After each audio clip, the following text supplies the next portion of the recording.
తెనాలిలో YSR Congress party social media convener ఇంటిపై దుండగులు దాడికి పాల్పడ్డారు. నందులపేటలోని నీలి అజయ్ కుమార్ ఇంటి వద్దకు అర్ధరాత్రి వచ్చిన 10 మందికి పైగా దుండగులు ఇంట్లో సామాగ్రి మొత్తం ధ్వంసం చేసి విధ్వంసానికి పాల్పడ్డారు. తెనాలిలో ఎన్నడూ లేని విధంగా ఇటువంటి దాడులు జరగడం పట్ల సర్వత్రా ఆందోళన వ్యక్తమవుతోంది.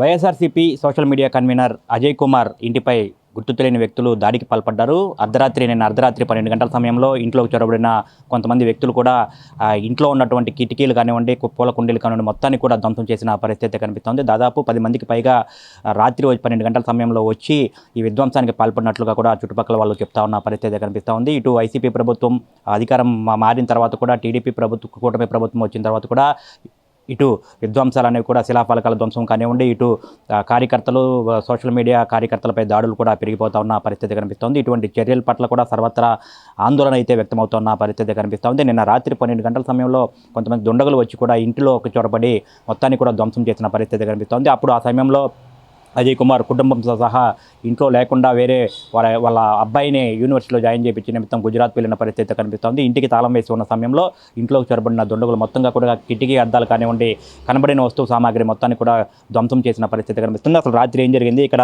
ఎంతమంది వచ్చారు, ఇక్కడ ఏం జరిగింది అనేది కూడా ఇక్కడ నివసిస్తున్నటువంటి అజయ్ కుమార్ ఇంటి పక్కన ఉన్నటువంటి వాళ్ళు చెప్తా ఉన్న వాళ్ళని అడిగి తెలుసుకునే ప్రయత్నం చేద్దాం. ఏం జరిగిందమ్మా రాత్రి, ఏ టైంలో జరిగింది, అసలు ఏం జరిగింది? రాత్రి 12 అయిందండి. నేనేమో నిద్ర మీద ఉండ బాగా మోత అసలు నాకు వినపడలా. పక్కనాడు ఫోన్ చేసి చెప్పారు. లేచి వచ్చేసరికి గందరగోళం చేసేసారు. వాషింగ్ మిషన్ అటు ఇసిరేసారు అటు పక్కకి. నాకు భయం వేసి, నేను ఒక్కదాన్నే భయం వేసి నేను ఇంట్లోకి వెళ్ళిపోయి తలుపు వేసుకున్నాను. 12 కానించి 4 దాకా చేస్తానే ఉండారు. 10 మంది వచ్చారంట. అయ్యా నేను చూస్తాం, ఇద్దరినే చూసా. నీకెందుకు, నువ్వు లోనకు పో, నీకేం పని అన్నారు నన్ను. నాకు భయం వేసి నేను లోనకి వెళ్ళి, చేతిలో ఏమి లేవమ్మా, ఇక్కడ పచ్చడి బండ తీసుకొని ఇవన్నీ బగలు కొట్టారు. అరిసారు, నా కొడక రారా అది ఇదని అబ్బాయిని తిట్టాడు. మమ్మల్ని కూడా కొంచెం రోతకు మాట్లాడారు. ఏం చెబుతాం ఆడవాళ్ళం మేము. ఇక నేను భయం వేసి లోనకి వెళ్ళిపోయాను. 10 మంది వచ్చారండి. కారు అక్కడ ఆపారు, మూల మీద ఆపారంట. ఇటు వచ్చారు 12 అప్పుడు పక్కన వాళ్ళు ఫోన్ చేస్తే నేను లేచి అప్పుడు టైం చూస్తే 12 అయింది. మరి అంత ముందు నేను బయటకు వచ్చేసరికి ఇవన్నీ చేశారు. నేను మరి అంత ముందు ఎప్పుడు వచ్చారో మనకు తెలియదు. ఖచ్చితంగా చూసుకుంటే నిన్న రాత్రి 12 గంటల సమయంలో దాదాపు 10 మందికి పైగా కుర్రాళ్ళందరూ కూడా కారులో వచ్చి కారు పక్కన ఆపి ఇంట్లోకి, అంటే నందులపేటలో ఉన్నటువంటి వినాయకుడి గుడి బజార్లో పక్కన ఉన్నటువంటి అజయ్ కుమార్ ఫస్ట్ ఫ్లోర్లో నివాసం ఉంటున్నారు. ఆయన గత 16 సంవత్సరాలుగా కూడా ఇంట్లో వాళ్ళు అద్దెకుంటున్నట్టుగా కూడా, 16 సంవత్సరాల నుంచి కూడా ఈ ఇంట్లో వాళ్ళు అద్దెకుంటున్నట్టుగా కూడా పక్కన చుట్టుపక్కల వాళ్ళు చెప్తా ఉన్న పరిస్థితి కనిపిస్తుంది. రాత్రి 12 గంటల సమయంలో వచ్చిన దాదాపు 10 మందికి పైగా కుర్రాళ్ళు వచ్చి ఈ విధ్వంసానికి పాల్పడినట్టుగా కూడా చెప్తా ఉన్నారు. 12 గంటల నుంచి కూడా 4 గంటల వరకు కూడా ఈ విధ్వంసకాండ అనేది కూడా కొనసాగించినట్లుగా కూడా చెప్తా ఉన్న పరిస్థితి కనిపిస్తూ ఉంది.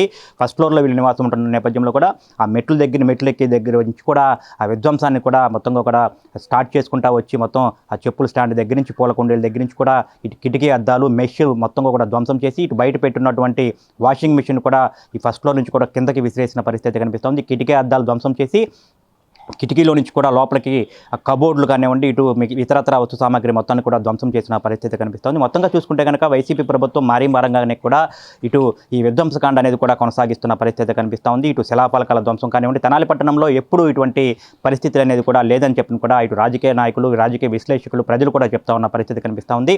గత కొన్ని సంవత్సరాలుగా కూడా తెనాలి పట్టణంలో ఎప్పుడు కూడా ఇటువంటి పరిస్థితి లేదు. ఇటు శిలాఫలకాల ధ్వంసం కానివ్వండి, ఇటు కార్యకర్తలు, పార్టీ శ్రేణుల ఇళ్ల మీద దాడులు కానివ్వండి, ఎప్పుడు కూడా ఇటువంటి పరిస్థితి లేదని చెప్పి కూడా చెప్తా ఉన్నారు. దాదాపుగా వైఎస్ఆర్సీపీ ప్రభుత్వం 5 సంవత్సరాల నుంచి కూడా అధికారంలో ఉన్న నేపథ్యంలో కూడా ఎప్పుడు కూడా శిలాఫలకాల ధ్వంసం కానివ్వండి, గత ప్రభుత్వ హయాంలో ఏర్పాటు చేసిన శిలాఫలకాలను ధ్వంసం చేయడం కానివ్వండి, ఆ పార్టీ నాయకుల, కార్యకర్తలు, నాయకుల ఇళ్ల మీదకి వెళ్ళి దాడులు చేయడం కానివ్వండి ఎప్పుడూ లేదని కూడా కొంతమంది అయితే రాజకీయ విశ్లేషకులు అయితే చెప్తా ఉన్న పరిస్థితి. తెనాల్లో ఎప్పుడూ లేని విధంగా కూడా కొత్త సంస్కృతి అనేది కూడా నాంది పలకడం అనేది ఎంతవరకు సమంజసం అనేది కూడా చెప్తా ఉన్న పరిస్థితి కనిపిస్తూ ఉంది. ఇటు కార్యకర్తలు, పార్టీ శ్రేణుల మీద దాడులు అనేది కూడా సరైనది కాదు. అది ఉంటే కనుక లీగల్గా ఎవరు తప్పు చేసినా ఎవరు ఒప్పు చేసినా సరే ఎవరైనా పొరపాట్లు చేస్తుంటే కనుక వారిపై కూడా లీగల్గా ప్రొసీడ్ అవ్వాలి. పోలీసుల ద్వారా కూడా కేసులు పెట్టుకొని వాటి ద్వారా లీగల్గా ప్రొసీడ్ అవ్వాలి తప్పితే ఇటువంటి వ్యక్తిగత దాడులు, ఇళ్లపై దాడులు, భయభ్రాంతులకు గురి చేసే పరిస్థితి అనేది కూడా కరెక్ట్ కాదని కూడా చెప్తా ఉన్న పరిస్థితి కనిపిస్తోంది. రాత్రి 12 గంటల సమయంలో అజయ్ కుమార్ ఇంటి మీదకి వచ్చిన దుండగులు దాదాపు 10 మందికి పైగా ఈ విధ్వంసానికి పాల్పడిన నేపథ్యంలో కూడా చుట్టుపక్కల వాళ్ళందరూ కూడా భయభ్రాంతులకు గురైన పరిస్థితి కనిపిస్తోంది.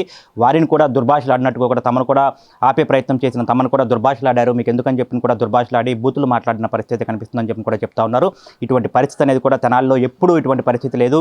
ఇటువంటి చర్యలకు అనేది కూడా ఇటువంటి దాడులు, విధ్వంసాలు అనేది కూడా కరెక్ట్ కాదని చెప్పి కూడా చెప్తా ఉన్న పరిస్థితి. కెమెరామెన్ భాస్కర్తో గోపిచంద్, ఎస్ న్యూస్.